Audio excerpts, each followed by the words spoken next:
তো এই মুহূর্তে আমি নরসিংহদেবের এই মূর্তিটিকে বানাচ্ছি। আর তোমাদের আমি একটা ভিডিওতে বলেছিলাম রাফ ফিনিশিংয়ের ব্যাপারে। তো এখানে দেখতে পাচ্ছি হিরণ্যকশ্যপের যেই মূর্তিটা আমি বানাবো নরসিংহদেবের কোলে, তো এটা রাফ ফিনিশিং করা আছে। তো রাফ ফিনিশিং কীরকম হয় তোমরা একবার দেখে নাও। এই যে নরসিংহদেবের কোলে যে হিরণ্যকশ্যপের যে মূর্তিটা আমি বানাচ্ছি, তো এর বডিটা দেখো অনেকটা রাফ আছে। এটা হলো রাফ ফিনিশিং, আর ফাইনাল ফিনিশিং হলো গিয়ে এইটা।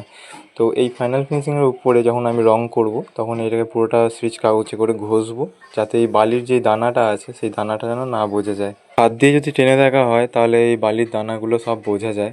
দেওয়ালে যেই মূর্তিগুলো আমরা বানাই সেই মূর্তিগুলো ফার্স্ট লেয়ার এবং সেকেন্ড লেয়ারের মধ্যে কমপ্লিট হয়ে যায়, কিন্তু এই যে স্ট্যাচুগুলো আমরা বানাই, তো এই স্ট্যাচুগুলো বানাবার জন্য আমাদের ফোর্থ লেয়ার পর্যন্ত চাপিয়ে যেতে হয় মশলা।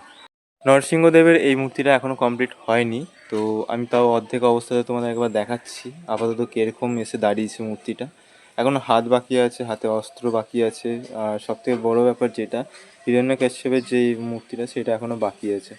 কাজটা ফাইনালি কীরকম এসে দাঁড়াচ্ছে এটা যদি দেখতে চাও তাহলে কটা দিন ওয়েট করতে হবে তোমাদেরকে, কারণ এরকম কাজ একটুখানি টাইম দিয়ে করতে হয়, আর খুব তাড়াতাড়ি তাড়াহুড়াতে হয় না।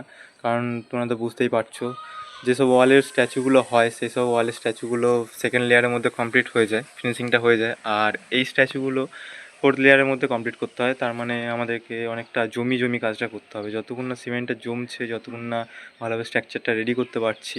তারপরে রড বেঁকানোর ব্যাপার আছে, প্রথমে তো রডটা বেঁকিয়ে ঢালাই এইসব দিয়ে কাজগুলো করতে হয়। আশা করছি আর কিছুদিন পরে এই মূর্তিটার ফাইনাল লুকটা কীরকম হয়ে দাঁড়াবে সেটা তোমরা দেখতে পাবে। তো এখনকার মতো টাটা, ভালো থেকো সবাই, স্টে টিউন, আর দেখা হবে নতুন একটা ভিডিওতে।